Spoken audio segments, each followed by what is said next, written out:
اللہ الرحمن الرحیم ولا تقولوا لمن يقتل في سبيل الله اموات بل احياء ولكن لا تشعرون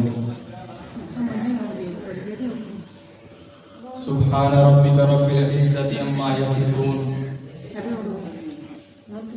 وسلام على المرسلين والحمد لله رب العالمين. انتہائی قابل قدر سامعین،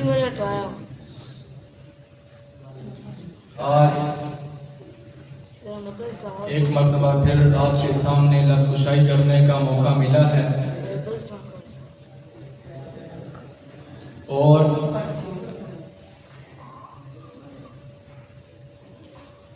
عظمت شہادت کا موضوع مجھے سونپا گیا ہے. دعا ہے اللہ تعالی سے کہ مجھے اس کے مطابق حق سچ بیان کرنے کی توفیق عطا فرمائے. تو شہادت کا مرتبہ اور شہادت کا عمل یہ باعث غم، باعث رنج اور باعث ماتم نہیں، بلکہ شہادت کا مرتبہ اور شہادت کا عمل یہ باعث فخر ہے. انسانی مراتب میں سے نبیوں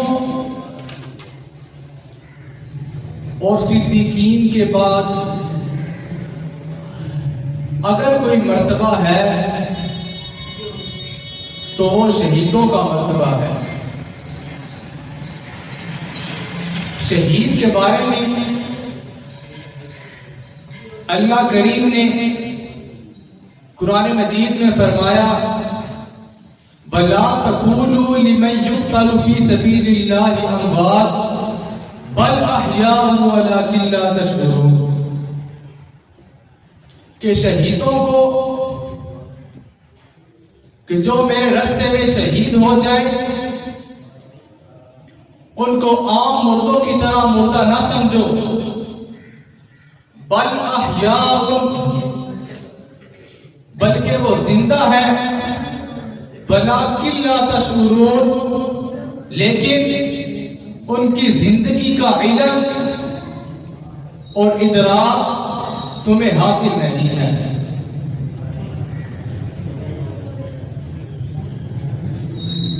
تو اس کا زندگی کا ایک مفہوم یہ بھی ہے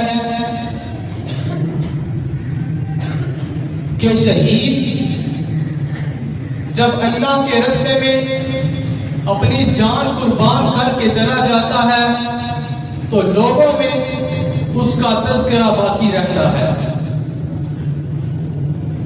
اسی طرح ایک شہید اللہ کے راستے میں جب جہاد کرتا ہے، شہید ہو جاتا ہے، شہادت کے مرتبے پہ فائز ہو جاتا ہے اور ظالموں کو ظلم کرنے سے روک جاتا ہے، اپنی جان تو دے دیتا ہے لیکن اپنی قوم کی جان و مال، ان کی عزت و آبرو بچا جاتا ہے.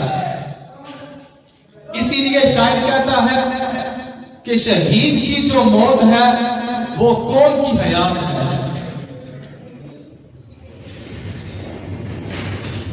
قرآن کریم میں کئی مقامات پر جہاد کرنے کا حکم دیا گیا ہے. اب جہاد کرنے کی وجہ کیا ہے اور اس کی علت کیا ہے؟ بعض مقامات پر یہ بھی بیان کیا گیا ہے. اللہ کریم فرماتے ہیں کہ اگر ہم چند مظلوموں کے دلوں میں یہ جذبہ پیدا نہ کرے چند مظلوموں کو ظالموں کے خلاف کھڑا نہ کرے کہ اٹھو اور ان سے مقابلہ کرو. اگر ہم ایسا نہ کریں تو لفسدت الارض، زمین میں فساد پھیل جائے. اس لیے جب بھی کوئی ظالم ظلم کرتا ہے تو اللہ کریم اس کے خلاف کسی مظلوم کو اٹھا دیتے ہیں، کسی مظلوم کو کھڑا کرتے ہیں کہ وہ اس کا مقابلہ کرے.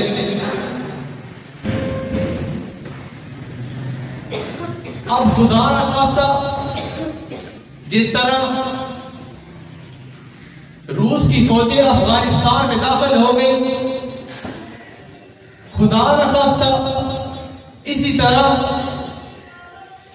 طرح ہندوستان کی فوجیں ہمارے ملک پاکستان میں داخل ہو جائیں اور ہم سب سوئے رہیں تو پھر کیا ہوگا؟ کسی کی جان و مال کی حفاظت نہیں رہے گی، ہر ایک کو قتل کر دیں گے. اسی طرح اللہ کریم فرماتے ہیں کہ جب اس طرح ظالم ظلم کرتے ہیں تو پھر ہم چند مظلوموں کو کھڑا کرتے ہیں جو ان کا مقابلہ کرتے ہیں. پھر جب وہ مقابلہ کرتے کرتے اپنی جان قربان کر دیتے ہیں، خود کو تو دائمی زندگی حاصل ہو جاتی ہے لیکن قوم کی زندگی کا بھی باعث بنتے ہیں. اسی لیے کہتے ہیں کہ شہید کی جو موت ہے وہ قوم کی حیات ہے. اب افغانستان کی تاریخ دیکھ لیں کہ جب روس کی فوجیں داخل ہوئی، ظالمانہ طور پر انہوں نے ظلم کیے، تشدد کیا، تو افغانستان والے کچھ تو پاکستان میں بھاگ کر آ گئے، کچھ ہندوستان چلے گئے، اور جو کمزور تھے وہ وہیں رہے. ان کی جان و مال کے ساتھ کھیلا گیا، ان کی عزتیں لوٹی گئی. تو پھر کراچی کے ایک مدرسہ سے 5-6 طالب علم جن کے دل میں اللہ تعالیٰ یہ بات ڈالتے ہیں، وہ 5-6 طالب علم اٹھتے ہیں اور ان کے پاس صرف ایک بندوق ہوتی ہے. پھر وہ سوچتے ہیں کہ روس جس طرح افغانستان میں داخل ہو گیا ہے، ہو سکتا ہے یہ کل کو پاکستان میں بھی داخل ہونے کی کوشش کرے تو اس کو وہیں روکنا چاہیے. تو وہ 5-6 طالب علم ایک بندوق لے کر افغانستان جاتے ہیں روس کی فوج کو روکنے کے لیے. پھر اللہ کی مدد آتی ہے اور ان کے ساتھ پوری ایک جماعت مل جاتی ہے، ایک لشکر کی شکل اختیار کر لیتے ہیں. پھر ان میں ایک نصر اللہ نامی شخص ہوتا ہے جو اس ایک بندوق کے ساتھ 7 روسی طیاروں کا مقابلہ کرتا ہے. پھر اسی کو اللہ تعالیٰ بیان کرتے ہیں کہ وہ مظلوم ان ظالموں کا مقابلہ کرتے ہوئے اپنی جان کو قربان کر دیتے ہیں لیکن قوم کی جان کی حفاظت کرتے ہیں، قوم کی جان کے باعث بنتے ہیں. تو اس کو شاعر کہتا ہے کہ شہید کی جو موت ہے وہ قوم کی حیات ہے. پھر کس طرح انہوں نے ان روسیوں کو بھگایا، ایسی مات دی کہ پھر جب انہیں کہا جاتا، انہیں کوئی کہتا کہ اب نکلو یہاں سے، پھر وہ کہتے کہ ہم تو نکلنا چاہتے ہیں لیکن اب یہ ہمیں نکلنا نہیں دیتے. تو شہادت یہ باعث فخر عمل ہے، باعث رنج اور باعث ماتم نہیں ہے. تو جو قوم اپنے سابقہ شہیدوں پر ماتم کرتے رہتے ہیں، سابقہ شہیدوں پر غم مناتے ہیں، تو وہ قومیں نئے شہید پیدا نہیں کر سکتی، بلکہ وہی قومیں نئے شہید پیدا کر سکتی ہیں جو شہادت کو باعث فخر مانتی ہیں. اللہ کے رسول نے فرمایا کہ شہید پر جب آخری بار کیا جاتا ہے تو اس کو اپنے جسم کے کٹنے کی اتنی تکلیف بھی نہیں ہوتی جتنی ایک چونٹی کے کاٹنے سے تکلیف ہوتی ہے. تو اس کی کیا وجہ ہے؟ ادھر اس کے اعضاء کاٹے جا رہے ہیں لیکن اس کو کوئی احساس نہیں ہوتا. کیا وجہ ہے اس کی؟ علامہ سیوطی فرماتے ہیں کہ جس طرح زلیخا کو پتا چلا کہ عورتیں اس کے خلاف باتیں کر رہی ہیں, اس کو طعنے دے رہی ہیں, پھر وہ کیا کرتی ہے کہ اپنی سہیلیوں کی, ان شہر والیوں کی دعوت رکھتی ہے, ان کو اپنے گھر بلاتی ہے, ان کے سامنے پھل پیش کرتی ہے, پھر ان کے ہاتھ میں ایک چھری دے دیتی ہے. جب وہ پھل کاٹنے لگتی ہے تو پھر وہ حضرت یوسف علیہ السلام کو حکم دیتی ہے کہ سامنے آؤ. حضرت یوسف علیہ السلام سامنے آتی ہیں تو اس کی سہیلیاں اور مصر والیاں وہ پھل کاٹنے کی بجائے اپنے ہاتھ کاٹ رکھتی ہیں, ان کو احساس تک نہیں ہوتا. اس لیے کہ وہ حضرت یوسف کے حسن میں اس طرح ڈوب جاتی ہیں کہ اپنے ہاتھ کاٹ رکھتی ہیں لیکن ان کو کوئی احساس اور کوئی درد محسوس نہیں ہوتا. تو اسی طرح جب شہید پر آخری بار ہوتا ہے تو اللہ تعالیٰ اس کے سامنے جنت کے سارے دروازے اس کے سامنے کھول کے رکھ دیتے ہیں. وہ سارا نظارہ اس کے سامنے پیش کرتے ہیں تو وہ اس میں ایسے مگن ہو جاتا ہے کہ اس کے اعضاء کاٹ دیے جاتے ہیں, اس کا جسم کٹ جاتا ہے لیکن اسے احساس تک نہیں ہوتا.